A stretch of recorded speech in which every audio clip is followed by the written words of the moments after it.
Hello दोस्तों, नमस्कार। मैं शशांक आप सभी का स्वागत करता हूं आपके प्यारे YouTube channel math with Shashank में।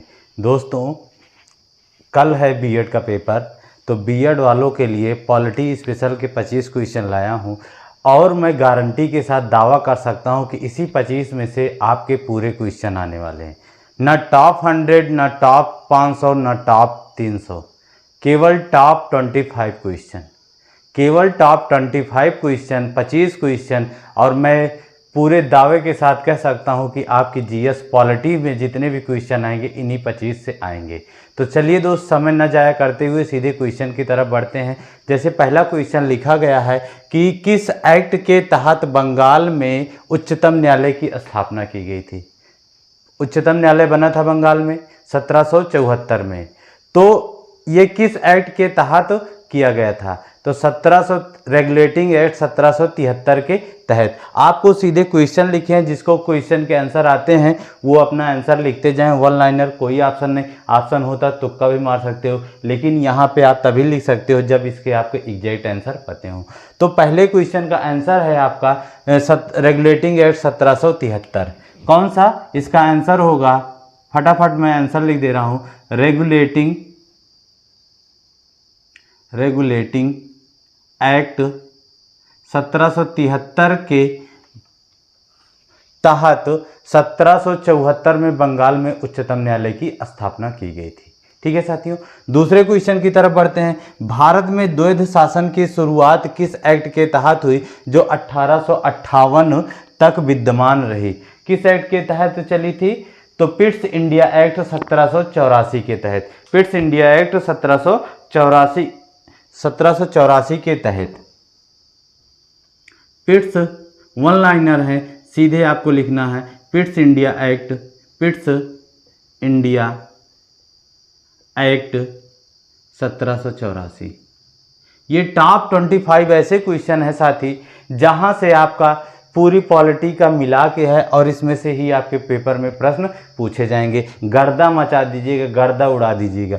चलिए अब अगले क्वेश्चन की तरफ बढ़ते हैं। अगला क्वेश्चन है आपका कि संविधान सभा की पहली बैठक कब हुई थी? सीधे आ जाते हैं संविधान सभा में। संविधान सभा की पहली बैठक कब हुई थी? हुई थी आपकी 9 दिसंबर 1946 को। 9 दिसंबर 1946 को हुई थी और इसी दिन सच्चिदानंद सिन्हा को अस्थायी अध्यक्ष के रूप में नियुक्त किया गया था, जो कि उस सभा में सबसे वरिष्ठ व्यक्ति थे। तो सबसे वरिष्ठ होने के नाते उनको अस्थायी अध्यक्ष के रूप में नियुक्त किया गया था। फिर संविधान सभा की दूसरी बैठक होती है।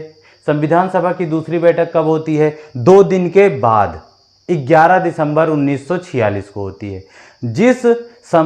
इस दूसरी बैठक में राजेंद्र प्रसाद को अस्थायी अध्यक्ष के रूप में नियुक्त किया जाता है। चलिए दोस्त, तीसरा क्वेश्चन हो गया आपका। चौथे क्वेश्चन की तरफ बढ़ते हैं। चौथा क्वेश्चन है प्रारूप समिति का अध्यक्ष किसे नियुक्त किया गया था? प्रारूप समिति के अध्यक्ष थे डॉक्टर भीमराव अंबेडकर, जिनको आप कहते हो कि संविधान निर्माता।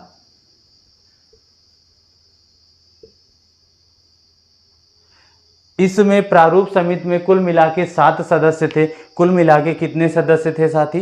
7 सदस्य थे, जिसमें से अध्यक्ष के रूप में डॉक्टर भीमराव अंबेडकर को चुना गया था। ठीक है, अब अगला है राज्य के नीति निदेशक सिद्धांत को अपनाया गया है। किस देश से लिया गया है? क्योंकि हमारे संविधान में कई देशों के स्रोत से कुछ चीज़ें अपनाई गई हैं। तो जैसे आप लिए हैं राज्य के नीति निदेशक सिद्धांत कहाँ से लिया गया है? आयरलैंड से लिया गया है। कहाँ से लिया गया है? ये आयरलैंड से लिया गया है। ठीक है साथी, अगला क्वेश्चन इसी में छठवां क्वेश्चन है आपका। संविधान सभा में कितने वाचन हुए थे? नीचे दिख रहा है संविधान सभा में कुल कितने वाचन हुए थे? कितने वाचन हुए थे? तो आप जानते हैं संविधान सभा में कुल 3 वाचन हुए थे। कितने वाचन हुए थे? 3 वाचन हुए थे। पहला वाचन हुआ था 4 नवंबर से 9 नवंबर 1948 तक। फिर दूसरा वाचन हुआ था 15 नवंबर से 15 नवंबर 1948 से 17 अक्टूबर 1949 तक, और तीसरा वाचन हुआ था 14 नवंबर से 26 नवंबर 1949 तक। चलिए साथी आगे क्वेश्चन की तरफ बढ़ते हैं। ये 6 क्वेश्चन आप जल्दी जल्दी नोट कर लीजिए, 10 मिनट में आपको 25 क्वेश्चन करा दें। चलिए दोस्त आगे क्वेश्चन लिखे गए। क्वेश्चन नंबर 7 है, मूल अधिकार को अपनाया गया है। जैसे अभी एक क्वेश्चन आपने किया था, राज्य के नीति निर्देशक सिद्धांत किस देश से लिया गया है? आयरलैंड से लिया गया है। तो इसी प्रकार से आपसे पूछा कि मूल अधिकार को किस देश से अपनाया गया है? तो मूल अधिकार को लिया गया है संयुक्त राज्य अमेरिका से। संयुक्त राज्य अमेरिका कहाँ से लिया गया है? अमेरिका से लिया गया है। आप सीधा याद रखिएगा, मूल अधिकार कहाँ से? अमेरिका से। फिर उसके बाद आ जाते हैं भाग के बारे में। भाग से आपके 5 क्वेश्चन लिखे हैं, इससे बाहर का नहीं पूछने वाला। जैसे लिखा है, पहला क्वेश्चन है कि हमारे संविधान के भाग 4 का में किसका वर्णन है? 4 के का में किसका वर्णन है? संविधान के भाग 4 के का में किसका वर्णन है? तो उस भाग 4 के का में वर्णन है आपका मूल कर्तव्य को बताया गया है। मूल कर्तव्य क्या है? हमारा मूल कर्तव्य है 6 से 14 वर्ष के बच्चों को शिक्षा देने वाला मूल कर्तव्य, 11 मूल कर्तव्य हमारे, ठीक है। अब ये इसका वर्णन किस अनुच्छेद में है? अनुच्छेद 51 का में है। किस में है? अनुच्छेद 51 के का में है मूल कर्तव्य, ठीक है। उसके बाद पूछा है कि भाग 9 में किस चीज़ का वर्णन किया गया है? भाग 9 में आपने किसका वर्णन किया है? पंचायत का वर्णन किया।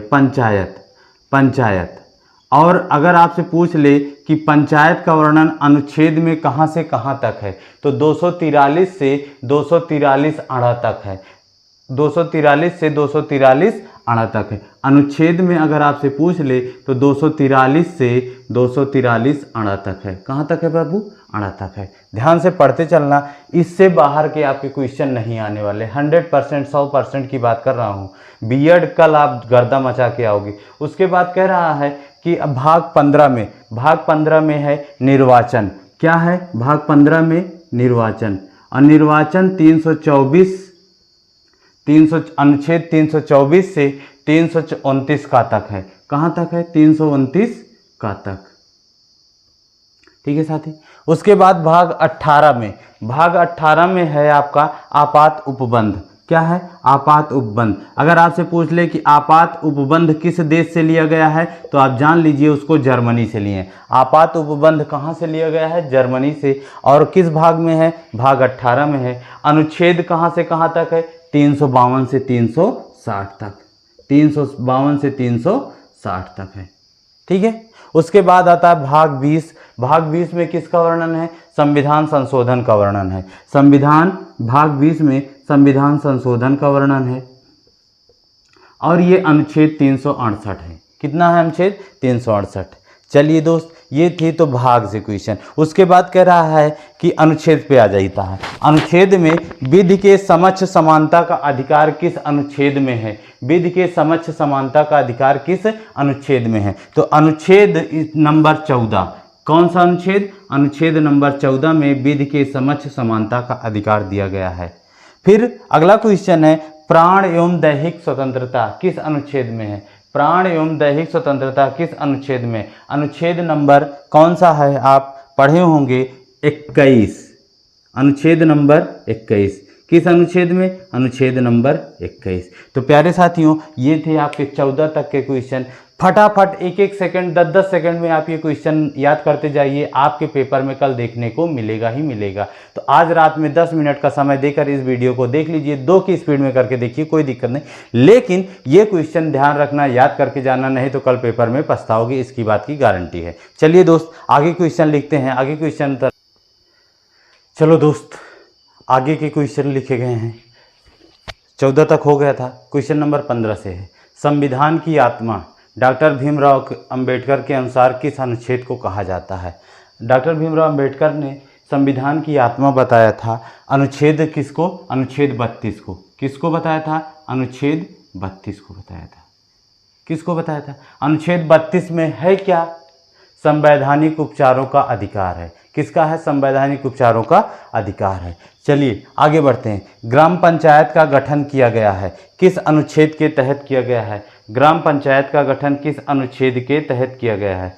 तो आप बता सकते हो कि अनुच्छेद पढ़े होंगे आप, अभी जो नहीं पढ़े हैं वो अनुच्छेद 1 से 51 तक का पढ़ के जाना, वहीं से मैक्सिमम क्वेश्चन आपके फंस जाते हैं। तो जो जितना भी क्वेश्चन मैं करा रहा हूँ वहीं से करा रहा हूँ और आपके 100% टॉप 25 से ही मिलने वाले हैं जीएस के पेपर में।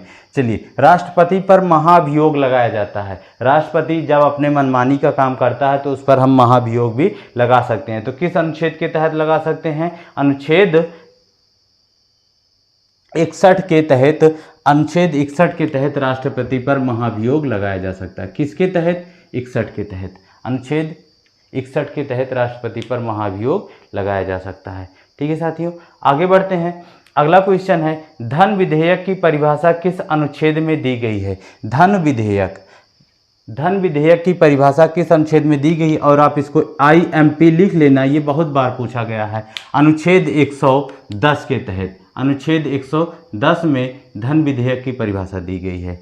उच्चतम न्यायालय, उच्चतम मतलब होता है supreme court. Supreme court, Bharat में एक ही सुप्रीम कोर्ट है और वो कहाँ है? नई दिल्ली में। तो सुप्रीम कोर्ट की स्थापना किस अनुच्छेद के तहत की गई है? ये क्वेश्चन पेट में भी रिपीट किया था, आपके यहाँ भी आ रहा है। अनुच्छेद 124 के तहत। किसके तहत? अनुच्छेद 124 के तहत भारत में उच्चतम न्यायालय की स्थापना की गई थी। सुप्रीम कोर्ट की स्थापना किस अनुच्छेद के तहत? अनुच्छेद 124 के तहत। उसके बाद आ जाता है अनुसूची से। अनुसूची, आप जानते हो संविधान में कुल मूल संविधान में 8 अनुसूची हैं, लेकिन वर्तमान में कितनी अनुसूची हैं? 12।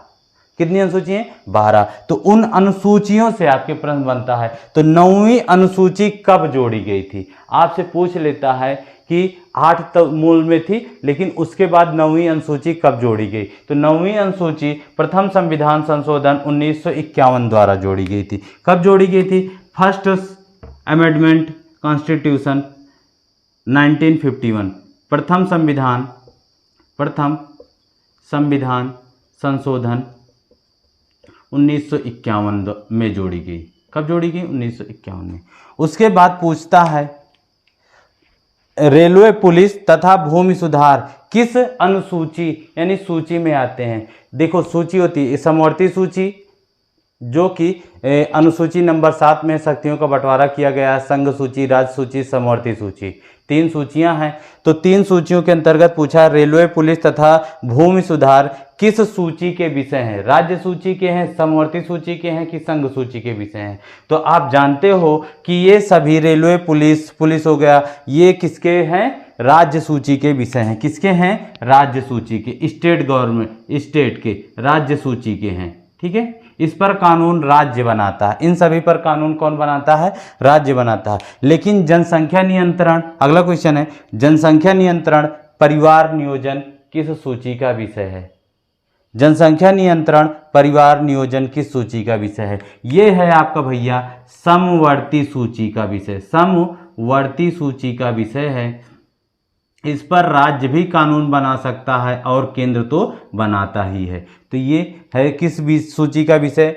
समवर्ती सूची का विषय है। तो चलिए साथ ही 22 क्वेश्चन हो गए, लास्ट 3 क्वेश्चन आपके बचे हैं। टॉप 25 से आप जीएस में पॉलिटी के सारे क्वेश्चन गर्दा उड़ा के आओगे, बीएड में पक्का है। चलिए दोस्त, आखिरी 3 क्वेश्चन। कहा है कि 8वीं अनुसूची में क्या है? भाषाएं हैं।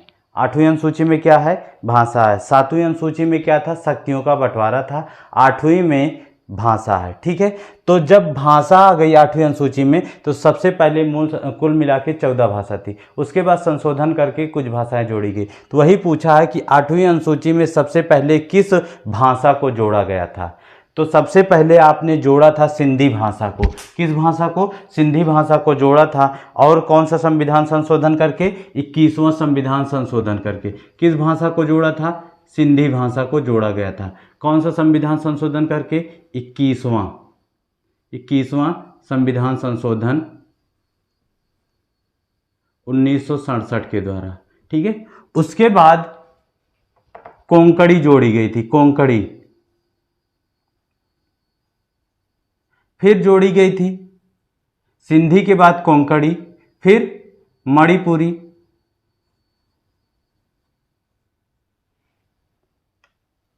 SKMN नेपाली, फिर नेपाली। ठीक है साथियों, चलिए मेरे प्यारे बच्चा देखो, सबसे पहले कौन सी जोड़ी गई थी किस संविधान संशोधन द्वारा? बोडो सिंधी जोड़ी गई थी। उसके बाद आपकी जोड़ी गई थी कोंकणी, मणिपुरी, नेपाली, ये तीनों भाषाएं एक साथ जोड़ी गई थी। कौन सा संविधान संशोधन करके? 71वां संविधान संशोधन, 71वां संविधान संशोधन 1992 के द्वारा। ठीक है, उसके बाद 4 और जोड़ी, कौन कौन सी? वो जोड़ी थी 92वां संविधान संशोधन 2003 में। 2003 में कौन कौन सी थी? बोडो थी, बोडो, डोंगरी, मैथिली और संथाली, ये थी भैया। देखो 14 पहले थी, 4 ये 4 4 8, तो 14 8 22। वर्तमान में कितनी भाषाएं हैं? 22 भाषाएं हैं। फिर आगे आ गया है संशोधन से था सामान्य वर्ग को EWS का आरक्षण लेते हैं सभी लोग। वो किस संविधान संशोधन के तहत लेते हैं? तो 103वां संविधान संशोधन अधिनियम 2019। कौन सा? 103 नंबर का 103वां संविधान संशोधन अधिनियम 2019। उसके बाद है लास्ट क्वेश्चन है, वित्तीय आपातकाल घोषित करने का प्रावधान है किस अनुच्छेद में? अनुच्छेद नंबर 360 में। किस में है भैया? 360 में है। तो ये थे साथी आपके प्यारे प्यारे से थोड़े से मोटे से 25 टॉप क्वेश्चन, और इन सभी क्वेश्चन से आपको कल बीएड के पेपर में देखने को मिलेंगे। ठीक है साथियों, तो क्लास अच्छी लगी होगी तो मेरे प्यारे सभी साथी वीडियो को लाइक कर देना, ज़्यादा से ज़्यादा दोस्तों में शेयर कर देना, सबकी फ़ायदा हो सके, और चैनल को सब्सक्राइब कर लेना। तो साथियों फिर मिलेंगे आपको अगली क्लास में, तब तक के लिए जय हिंद जय भारत।